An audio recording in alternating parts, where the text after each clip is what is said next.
Yo, yo, yo, hey guys, it's me, Fusion What Ifs, and today I'm back with a new what if, this being, what if Deku was an Eliatrope, or at least part of one, right? Uh, Sorry I haven't uploaded in like the last 2 months, a lot of stuff's been happening. I know I tell you guys that all the time, but like, my life truly is busy, and outside of being a YouTuber, I do have stuff that I need to attend to. That aside, I've been thinking of redoing a series on my channel. Not anyone like specific, just like a random series. Just because I want to believe that I could do it a lot better than I did, 4 or 5 years ago almost. So yeah, I won't be picking. I'll just like upload consistently, or at least I'll try to for the next like 2-3 weeks. And I'll just be looking through the comments, okay? So I'll put this in every start of every single video. And then by the end of it, I'll look through all the comments. And the one with the most comments, or the comment with the most likes about redoing a certain series, I'll do it. So yeah, that's much all I gotta say. I'm gonna make a new intro soon, just so I have a nicer transition. And without further ado, play my current one, I guess.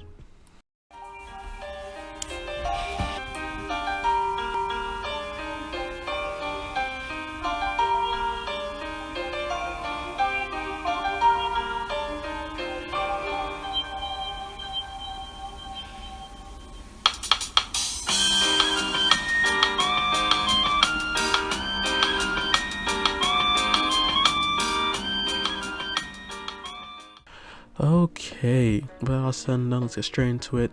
Sorry, my voice sounds kind of hoarse. Like I just haven't, gotten any medicine yet because I am kind of sick. And also, sorry, my recording skills are kind of iffy. Haven't recorded a decent bit. You guys already know this, but like, yeah. With that all aside, let's actually get into it right now, right? So we would actually not start off with Izuku like I usually do, but we start off with Hisashi, right? Now Hisashi would be not your regular quirked human in a sense, right? Actually, he wouldn't be quirked or a human. He would actually be a heliotrope. Reason being that he'd come from a whole different dimension. Now, to get a more precise understanding, we would have to start back quite a bit ago. Now, time in both dimensions would work kind of weird, so it would be like this, like a millions of years before the start of the Wakfu series, but it would pretty much be like, teenage years Inko, right? I'm just gonna say teenage years Inko, right? But anyways, that's what would happen. And we would start off with the Mechams War, right? It's like the Mechams versus the Eliotropes, and essentially it would be Yugo alongside his other brothers and his twin dragon brother Adamai, who would be sending off the rest of, well, the Eliotropes to Ebrub, which is just like a timeless realm. Now, obviously, this should have gone without a hitch. They've been preparing this for a decent bit now, but for some reason, something went wrong, and one of the Eliotropes seemed to have slipped through. This would be Hisashi, right? Now, his name might not have been Hisashi when he got there, but when he got to Japan, just to, for lack of better words, fit in a little better, he would actually end up picking up the name Hisashi, right? And as time would go on, he would end up falling in love with Inko and obviously having a kid. Now in this one, he wouldn't say that his quirk was fire breathing. His quirk would obviously be, I'm gonna say, portal creation, right? And that's realistically all he would ever show, right? He doesn't really have any super crazy techniques. Like, he's just a regular Eliotrope, right? And like regular Eliotropes, he mostly just has portals and pretty decent Wakfu sense, right, for all things. Also, not to forget the innate ability of, Eliotropes, which is that they can fly, but obviously no one's seen under his hat besides Inko, his wife, right? But that aside, let me actually keep on going with the story and talk about our protagonist, right? Izuku. Now, Izuku would end up being born with, I'm gonna say, not black hair that fades into green, but he's gonna have just green hair. Like a sort of teal green that's sort of like not obnoxiously bright, but like it's still somewhat eye-catching in this world, right? Anyways, Izuku would end up being born in the hospital, and they would be surprised to see, well, actually no, I won't spoil that for everyone who hasn't seen the actual show, but let's just say that there are certain appendages on his head that is, obviously not his ears or something like that, right? That's the best I'm gonna leave it at. But yeah, the doctors would be surprising that he was born with a quirk, but this is when, they would just, I'm gonna say Hisashi be like, oh no, it's not a quirk, it's just, you know, regular mutation, yada yada yada. Now I'm just gonna say, for simplicity's sake, the hospital doesn't put it down as anything just yet, because they're not sure what powers he actually is going to adopt. Because keep in mind, Tokuyami does have a bird face, but he doesn't actually develop like a bird quirk. He just has, you know, dark shadow, right? So they would calm down and be like, okay, we'll see what this happens, see what this, you know, evolves into. And yeah, from that moment on, we would just have Izuku being born to two very loving parents. I'm gonna say that, you know, Hisashi's gonna be around a lot more in this one, and he would actually end up raising Izuku, right? Now obviously Izuku would wear pretty average clothes, with the exception that he would actually wear the Eliatrope hat. Now for all you guys who don't know, the Eliatrope hat is just like, you know, a massively like big hat that has like essentially like 2 ears on top of it that look like fox ears, and it also like drapes into the back and has this like pointed end usually, right? Now Hisashi's Eliatrope is actually going to be like a dark bluish color, but we're going to have Izuku's Eliatrope hat be green, just because that's more of, you know, his theme, to be completely honest with you, right? But like, yeah, also he would wear it pretty much everywhere, right? No one's ever seen what's under his hat besides his parents and his mom. And, you know, his dad always keeps on telling him about, hey, you gotta keep it hidden, you know, up until only show people that you trust, yada yada yada. Not because it's for any like real danger, just because it's simpler that way, and he won't get hunted down by, you know, the government and stuff like that, who are interested in what sort of energy seems to be on his head. Oh, I guess that's kind of a spoiler, but like, still. Anyways, with all that said and done, we would have Izuku in a 4-year time skip, and throughout these 4 years, he pretty much lived a pretty regular life, I'm gonna say, right? Now the reason why I skipped 4 years is because, you know, that's when, you know, you get your quirk tested, and just to show that this moment would actually end up going a lot differently, right? So he would go and get his quirk tested, you know, you end up coming back, you know, no joint in your toe, you should be quirkless, but from what I see on your medical records, you might have a little some, so don't worry too much, okay, kid? Now, hearing this, Izuku wouldn't even like get dumped down in his dreams, because he already knows that he does have some sort of ability, right? His dad has been telling him a bunch of stuff, because obviously his dad has to teach him about Eliatrope culture and just about their abilities in general, right? He doesn't know much, but he does know that he was never going to get a quirk realistically, right? Now Inko was just here because, you know, they kind of have to be here every, you know, the first 4 years, because you have a quirk and be put down in a document, the government can see it and all that, you know, regular government stuff, right? So after this, he'd end up going home, get ice cream, and it'd literally just be in a happy mood, right? And the next day, end up going to school. They could ask, you have a quirk, and he would just say, they said I'm going to be a late bloomer, right? Which is him obviously just lying, because they didn't say anything about him being a late bloomer, but he does know he's going to develop a quirk eventually, right? Now Bakugo, obviously being Bakugo, I'm going to say he doesn't buy it, and he would actually end up saying, well, it just sounds like you're quirkless, Deku. And, you know, I'm trying to pick a fight with Izuku because he just unlocked his explosion quirk a little bit ago, right? To put it simply, Bakugo would get his ass set down. Sorry my bad language, but like, even though Eliatropes aren't exactly, actually maybe I'm wrong, it's been a while since I watched a series, but Eliatropes are strong, right? Like, number one, their body is being boosted by Wakfu, which is, you know, the energy in their body and just like life energy in general. And number two, because of this Wakfu, they are like naturally stronger as well, right? So to put it simply, 4-year-old Izuku would beat the dog out of Bakugo, and it really wouldn't even be close. Like, Izuku would have like a few scuff marks here and there, and Bakugo would be like bruised in, you know, like his ribs and like his face and stuff like that. And let's just say that from now on, Bakugo wouldn't really think of fighting Izuku, right? He would time skip 2 more years, and this is when we'd actually have a weird event happen, or I guess a more important event. Hisashi would just disappear. No letter, actually there would be a letter, but like no signs of him about to just leave. He would just end up disappearing just like that, and he would leave one thing behind, that being a letter. Now it says that he shouldn't open it up until he becomes of age or turns 16, and it speaks more about his Eliatrope heritage, right?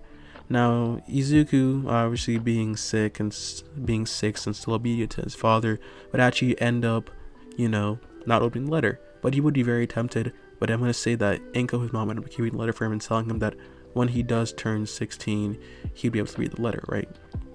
Now, with all that said, we can finally time skip till the end of high school, and I'm going to say that's when he's 16, right? We won't go directly to the letter, but we're going to start off with, the start of the series, right? So we would go there, and we would have the scene with the teacher, right? Now, the teacher would walk in and say, well, these are supposed to be career papers, throw them up in the air, and then be like, well, you guys all want to become heroes, right? And everyone would then start showing off their quirk, except for 2 people, that being Bakugo and obviously Izuku, right? From this, we then have them start to come out a little bit before teacher would then announce that, hey, Bakugo, Izuku, don't you guys want to both go to UA? Hearing this, Bakugo would then say, well, of course I want to go to UA. I'm going to be number 1 unlike these scrubs. And I guess that Izuku could be number 2, right? Throughout these years, I'm going to say that after the absolute dog whooping that, Izuku gave to Bakugo, Bakugo would end up sort of turning a new leaf. He wouldn't be like any less violent, honestly, but his words would hold a little bit more kindness, more specifically to Izuku, because he would respect Izuku, right? Because he respects strength. And because they grew up together, that's just the main point of how it happened, right? Now, from here, we would actually have Izuku saying that, hey, Bakugo, you gotta calm down a little bit. They are still our classmates. Because I'm going to say that Bakugo did say, the B-list sidekicks line or something like that. But anyways, that aside, we don't have Izuku say that, also, I'm not going to be number 2. I'm going to be number 1. Okay, get that straight. And this is when, Bakugo would start letting off a little bit of explosions. And then, Izuku would just hold his hand out. And what seems to be pretty much like a magic circle would open up in his hand, right? Now, this would obviously be his portal.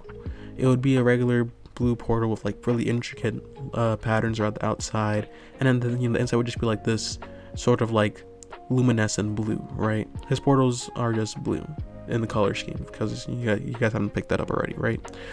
But like they would also start radiating a dense amount of energy as if he's ready to fight off against Bakugo, as Bakugo's explosion would then start to increase in size, right?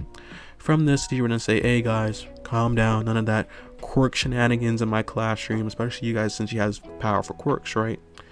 Now, from this, they end up calming down, and from here, I'm going to say that we just come to the time since the end of the day, right? We wouldn't have Bakugo's, quote about, jump off, hope we're quirking, your next life, and, stuff of that sort. So Izuku would just end up walking home his regular way. Now, while walking home, he would actually end up sensing something, right? This would end up being his Wakfu sense. Also, I just realized I haven't really explained any of his abilities, but essentially, most of Eliatrope's abilities come down to Wakfu, right? Wakfu is pretty much just the source of all living energy and things, right? Like, it is legitimately, it's the equivalent of like chakra or like ki, just like a little deeper, right? Now, Eliatropes in particular are able to hold the most amount of Wakfu in their body, so they are capable of essentially the most magic and Wakfu control. Now, obviously, I'm not going to have Izuku learn any magic just yet, because he hasn't even interacted with any of, the Eliatropes besides his dad, and his dad was pretty regular, so, yeah. But anyways, he does have a few innate abilities, like number 1, flight, like I mentioned before, but he's not going to be able to fly, or he's not going to be flying anytime soon. Or at least not with the help of his portals, right? Which is the second I'm going to come out to, right? Eliatropes are naturally born with the ability to use portal generation. And it's pretty much just this small portal, not the small portal, but it's like this, this like blue portal he's able to open up. And essentially how it works is that he can open up 2 portals and then link them. So he would jump through one and end up, out the other, and vice versa, right? Now, there's a lot more he can do with these portals, but I won't get into that just yet, right? Now, for the third ability that he's actually learned, it would actually be Wakfu sense. Now, as you said before, Wakfu is just like living energy and, life and stuff. And I'm going to say this would actually end up extending to quirked humans, right? Now, they wouldn't have Wakfu, but Izuku would be able to sense their life energy. And that's how he would end up sensing the sludge villain coming after him, right? And now back to, the actual story. And the sludge villain would end up, trying to attack Izuku. Now, Izuku would just magical portal literally on top of him. And the sludge villain would just pop out the other side. Not the other side of the portal, but another side of the portal that put somewhere else, right? From here, Izuku ended up saying that, whoa, you're a pretty weird one. What do you want? And this one, the sludge villain would then say, a teleportation quirk? Just what I need to get away from, All Might. Come here. and then you'd end up trying to attack Izuku again, but you just end up keep on getting teleported around as more portals would end up opening. And this is when Izuku would just sort of sit there. Well, he wouldn't be sitting there. I'm gonna say he's actually gonna be walking away as he's like portaling him every which way that's pretty much not him, and Sludge Villain would not get a single hit off. This is when we'd eventually have All Might come up and say, "Never fear, for I am here. Detroit Smash," you know, all that regular All Might stuff, and we splattered Sludge Villain everywhere. From this, we then have Izuku say, "Oh my god, it's All Might, nice to meet you," yada yada yada. He is still kind of like a fanboy, but obviously it is All Might. Like, you gotta put some respect on, you know, All Might's name. But from here, we would have All Might, I'm gonna say, sign his notebook like in canon, and then grab the Sludge Villain, right? Now, I'm gonna say that just for simplicity's sake, that Sludge Villain doesn't get out because, you know, Izuku doesn't grab onto him and actually can be a hero, and Izuku would end up going home, right? As Izuku would end up going home, his mom would then say that, "I think you're old enough," right? And she'd end up giving Izuku the letter that his dad left behind, right? And from here, end up opening up and end up learning that his dad was actually called back to Emrim, right? Because I'm gonna say that he wasn't actually allowed to live this far away from home, and they were supposed to actually stay there. Now, they don't know that Izuku exists, so that's the reason why Izuku could stay. But his dad has to go back. But when he is strong enough, he might be able to come visit, right? So that's pretty much what Izuku's goal is going to be. He's going to be trying to become a hero, number one, and number two, he's going to try to become stronger to see his dad again, right? Because he does miss him. Now, that aside, we'd also mention a bunch of Eliatrope abilities that Izuku should be training on and what to work on, right? And from here, we just had the 10-month time skip, I'm going to say. Now, after 10-month time skip, Izuku will be looking a little bit more toned. Now, keep in mind, he's an Eliatrope, and he is still pretty young, so he is going to be, like, decently short. I'm going to say he's, like, 5'6", 5'7", which I know might not seem exactly short, but still. Actually, no, I'm going to say he's, like, 5'5". Yeah, bro's, like, 5'5". Now, he is going to get taller throughout the series, I'm going to say, just for simplicity's sake, but for now, he's literally just 5'5". Like, short 5'5", green hat, regular fit. That's literally him. But anyways, let me stop getting sidetracked. Izuku would end up going through the 10 months of training that his dad had left behind, or he would end up creating like 10 months of training. And I'm going to say he still does end up cleaning up Dagobah Beach, but it's a lot quicker because, you know, Eliatrope strength and stuff like that. And yeah, from here on out, we would now move on to the UA entrance exam. And this is where Izuku would end up meeting with Bakugo, and they would get ready to walk in, right? As that's happening, I'm going to say that a girl with a bob cut, I'm going to say, and brown hair would end up tripping over her own feet and about to fall down. From this, Izuku would rush forward, grab her, and say, "Hey, are you alright?" She would obviously start blushing a little bit and say, "Thank you. My name's Ochako Uraka," right? Izuku would then say, "Oh, my name's Izuku Midoriya. Nice to meet you. Hope you, wish you good luck on the, the exam," right? And then afterwards, you end up walking back to Bakugo, and Bakugo would end up saying, "Hold on, so is that a crush I see?" And then Izuku would end up saying, "Hey, stop messing around, we got work to get done, right? We got business to attend to." Hearing this, Bakugo would just kind of scoff, and they'd end up, walking into the UA for the written exam. They'd both walk in, and to put it simply, Izuku still is decently smart, and he has studied quite a lot. Bakugo is also no slouch. So they end up passing the exam with not ease, but still passing, right?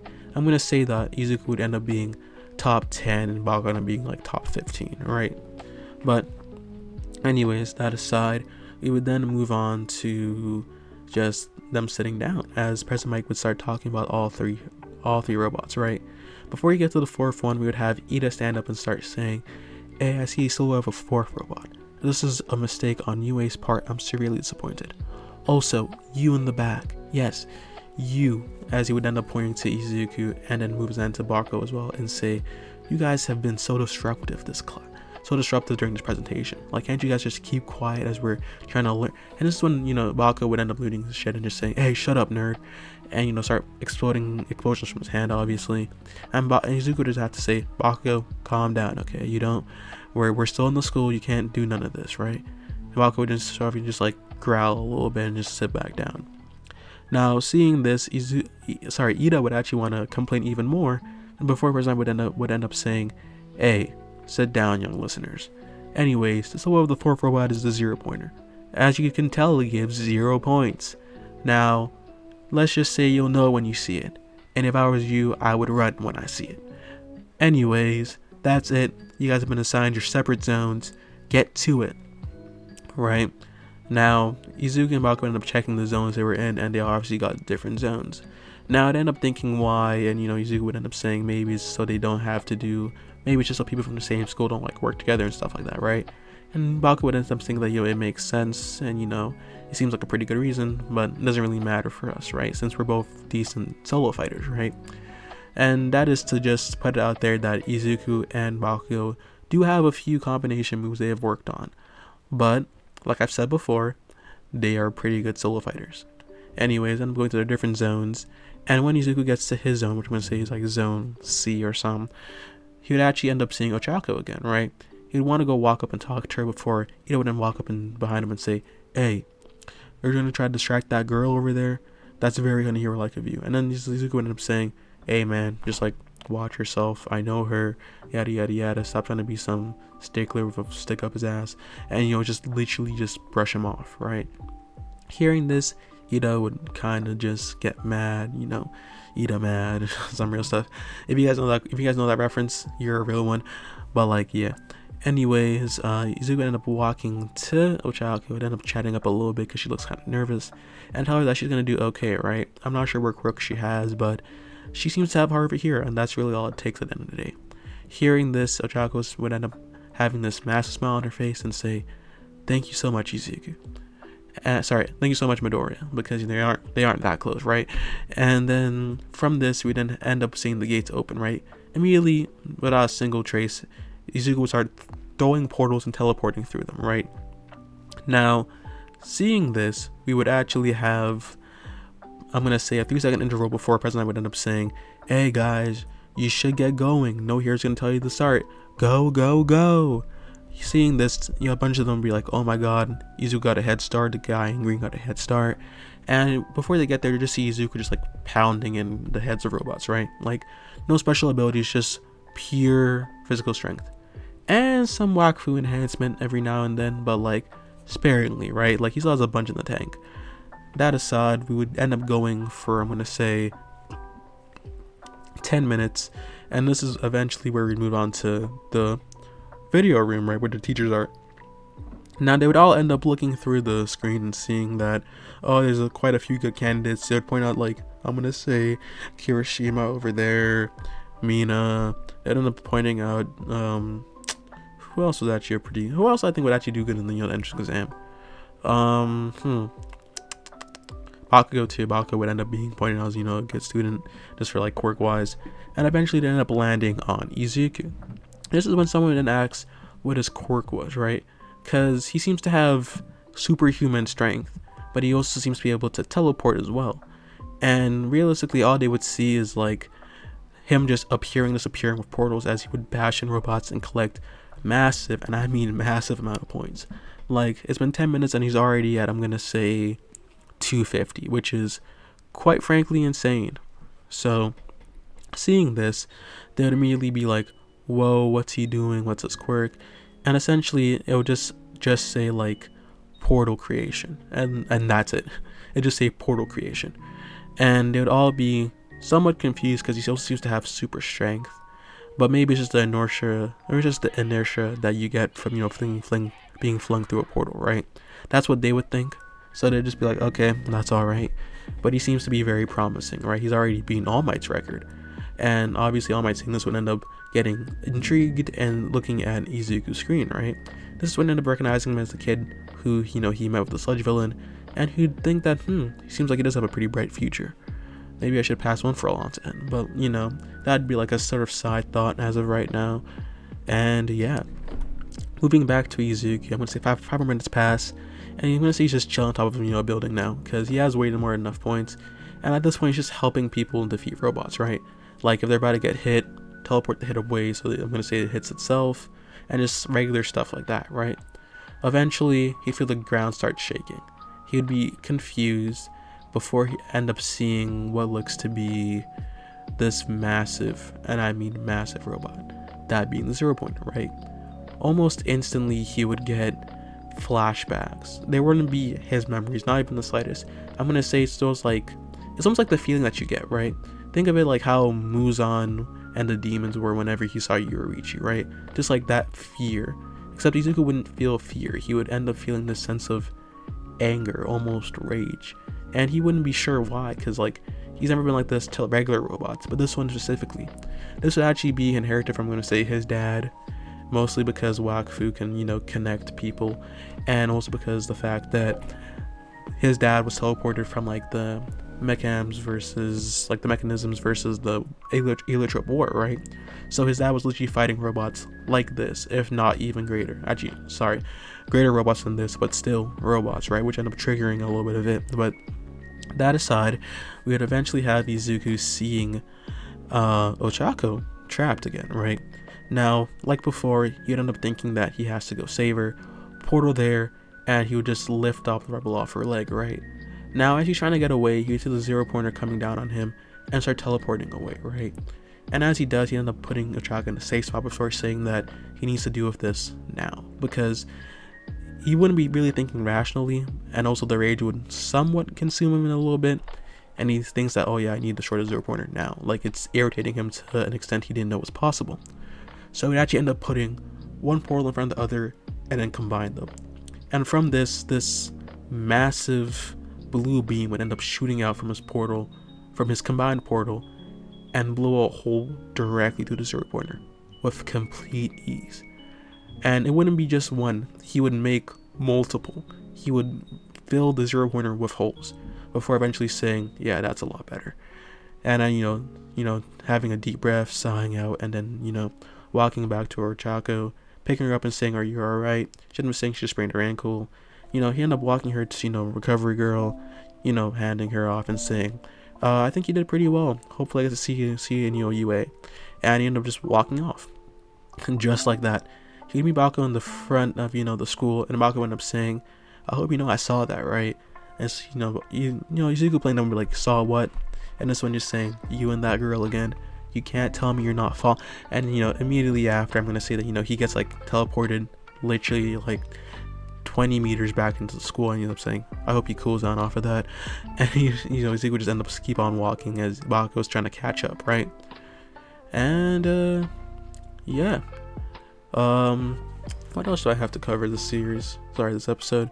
Oh, can't forget. Goes home 2 weeks. We would have Enko walking up and then being like, yo, your letter's here. I know you passed though, so I'm not really worried. And end up opening the letter. He got number 1 in villain points.